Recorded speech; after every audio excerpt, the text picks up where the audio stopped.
guys, what's going on? This is going to be part 2 of I don't know how many part series for the Honda lawnmower. I'm about to start tearing the sucker apart, just taking off stuff I know isn't going to need to be on there, and then probably starting to get it cleaned up a little bit more since it's going to be more of a serious project. So one of the biggest things I'm noticing so far is there's a good chance that we're probably gonna have to figure something out for steering that is different, because I will show you guys right now actually. So basically we're gonna have to set this engine in here a certain way, and I don't know how exactly so far because we don't have it, but with the steering being right here, the engine has to sit down far enough, because I want the hood to be able to close. Even if we got to cut some of the hood out or something for the CVT, we have to get a chain to the rear.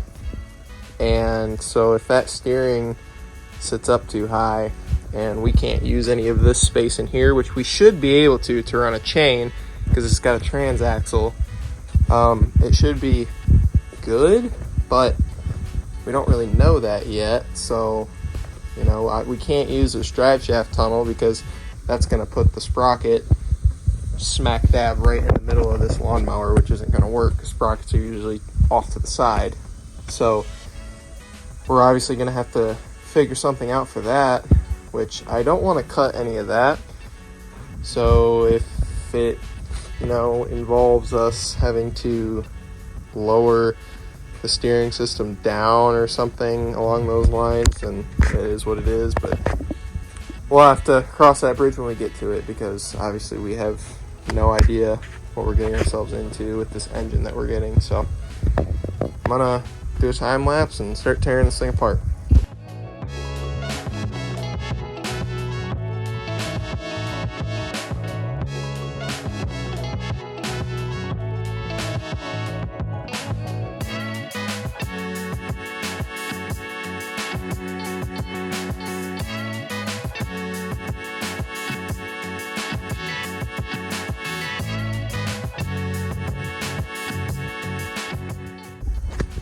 Alright, so as you guys could see, I didn't film all of it, but I filmed most of it.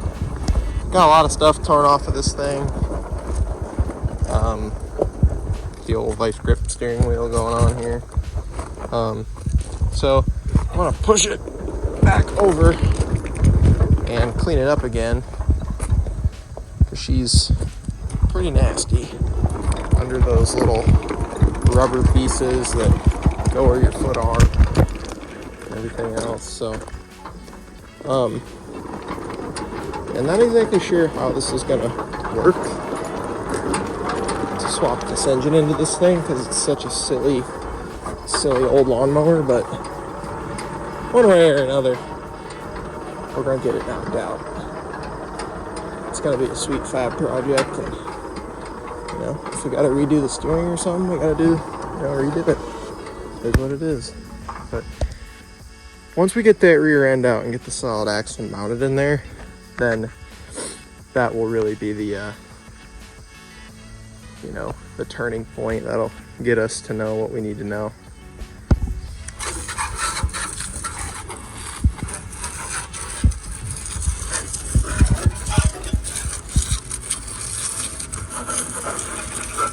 Getting into all the cracks and crevices that we couldn't get into before,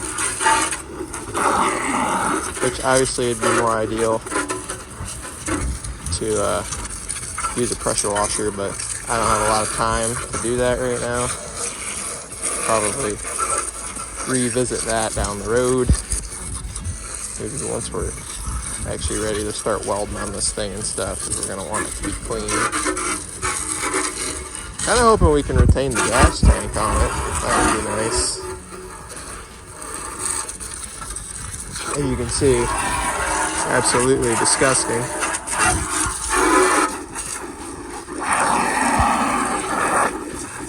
I'd also like to retain all the plastic and stuff that goes around the hood as trim, even when we end up doing all the mods to this thing.